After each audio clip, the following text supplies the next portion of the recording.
talk today about how burned out law firm associates are. But what I'm not hearing are a lot of meaningful solutions that law firms and partners can undertake to alleviate this burnout. So whether you're a partner or an associate who wants to know what to ask for, stay tuned because I'm going to talk about some workplace changes that can help to alleviate burnout. Spoiler, mindfulness webinars and yoga workshops, they aren't it. Welcome back. If you're new to this channel, I'm Annie Little. I'm an ICF certified coach and a former lawyer. I created this channel for lawyers who are looking for practical guidance on how to land, lead, and succeed in the legal profession and beyond. So briefly, a little primer on what burnout is.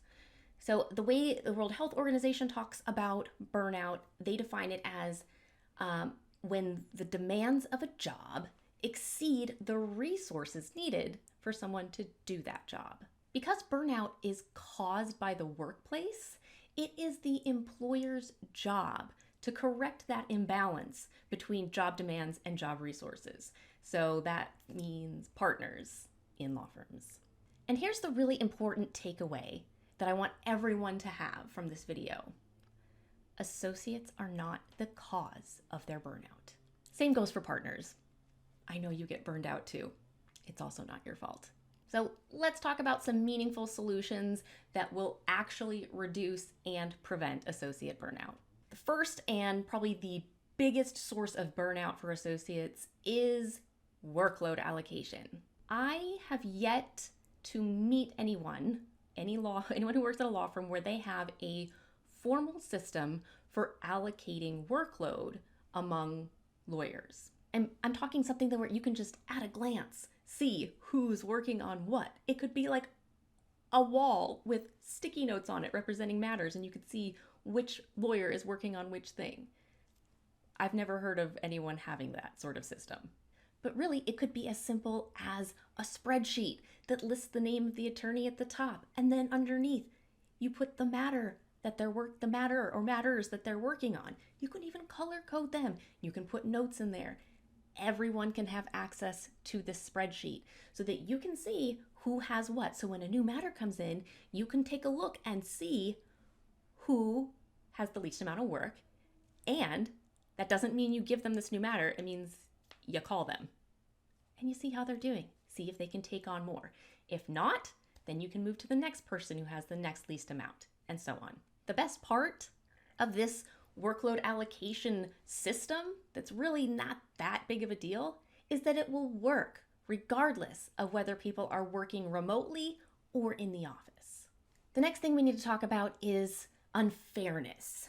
Now, this is the perception of unfairness. And as a parent, I deal with this a lot with my kids. And it's really like, not everything is equal, but everything is fair. Everyone gets what they need. But in the law firm context, it doesn't appear that people are getting what they need. And a great example of where that unfairness appears to manifest is in workload allocation.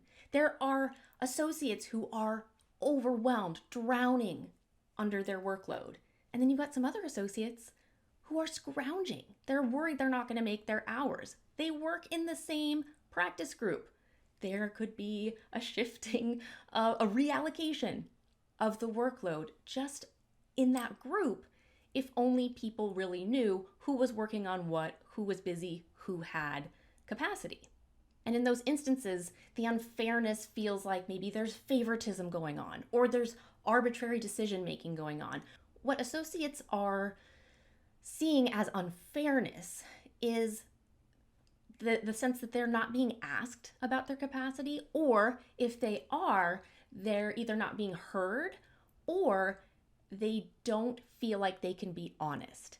At some places, I've had associates tell me that there's like a tacit understanding that when you're asked about whether you can take on more work, even if you can't, the expectation is that you're going to say that you can. So without a formal system for workload allocation, just as an example of where unfairness shows up quite a bit, what happens is often internal biases are dictating, and these are unconscious internal biases, right? But the impact is that the work is being distributed in a sort of arbitrary way. At least it looks like it's arbitrary, like you're handing work to somebody that you're seeing more often, or you're giving work to people that you are naturally more inclined to hang around with. And this is something that contributes to women and people of color and people with alternative work arrangements getting left out of the main flow and not being able to meet their billable hour requirements. It's not because they're not willing to do the work. It's because they're not being presented with the work, and it's not in their power to get that work.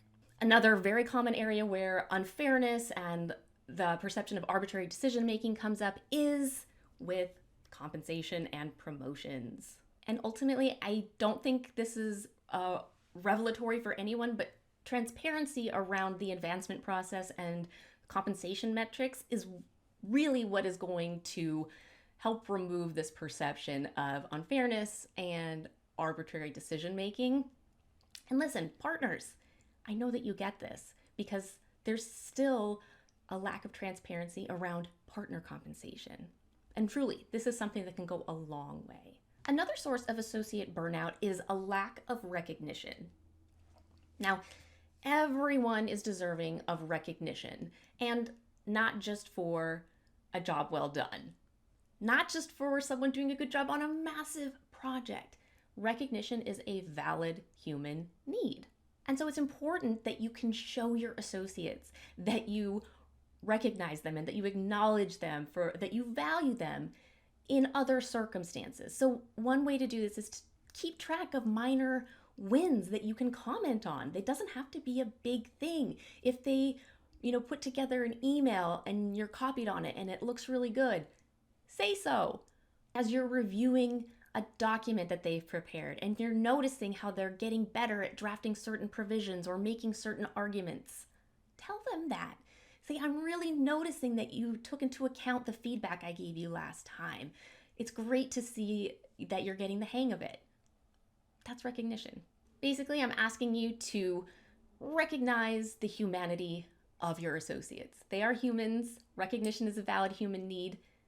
You can do this. It's not a big deal. It doesn't take a lot of time. It doesn't take a lot of effort. So in addition to extending the obligatory thank you, actually spelling out the word thanks rather than THX, it's important to acknowledge your associates outside the context of work. So saying, hey, how are you doing? Asking them how they are, whether they're busy or whether they're not. Just saying, hey, how's it going? It's going to have a really positive impact. Oh, and when you ask them a question, it's important that you actually listen to them while they're talking. That's a big feature of recognition. All right, another important factor for burnout for associates involves autonomy, or rather a lack thereof. Associates need to have some agency into how and when they do their work. After all, they are adults. So remote work is an obvious one here, especially having gone through the pandemic. It's been proven that associates can be very productive working from home and can make the law firm very profitable. Another big one here, micromanaging. Micromanaging does not give associates a sense of agency or autonomy at all. And listen, I get it. As a partner, you want to know what they're working on. You want to know the progress. You want to be involved. Here's the good news. You can avoid micromanaging by setting up regularly scheduled, short check-ins. And this can be a great opportunity for all parties, right? You are going to get an update on what's going on, so you're not going to randomly be reaching out and demanding updates. It's going to give the associate an opportunity to ask you questions you're hard to get in touch with sometimes. Also, it's going to provide opportunities for you to give feedback along the way. And feedback, for most associates, it's one of their love languages. And the beauty of scheduling these little mini check-ins, like once a week, maybe twice a week tops, is that it works whether the associate is working in the office or remotely. I love working with partners and helping them to not only overcome their own burnout, but in helping them to prevent the burnout of their associates and to help their associates come out of it, to deliver them the resources that they need in order to do their job well. And one of my favorite aspects of coaching partners is helping them to create a psychologically safe work environment where the associates can feel safe and comfortable asking for the resources that they need. And since we know that burnout is caused by the workplace generally, we know that when we address these causes of burnout, that the benefits are going to flow to everyone, associates and partners alike. You can learn more about what burnout looks like, ways to avoid it, in my free guide, Breaking Free from Lawyer Burnout. I've put a link in the description below, and I hope that you download it and it's able to help you to address the associate burnout in your law firm.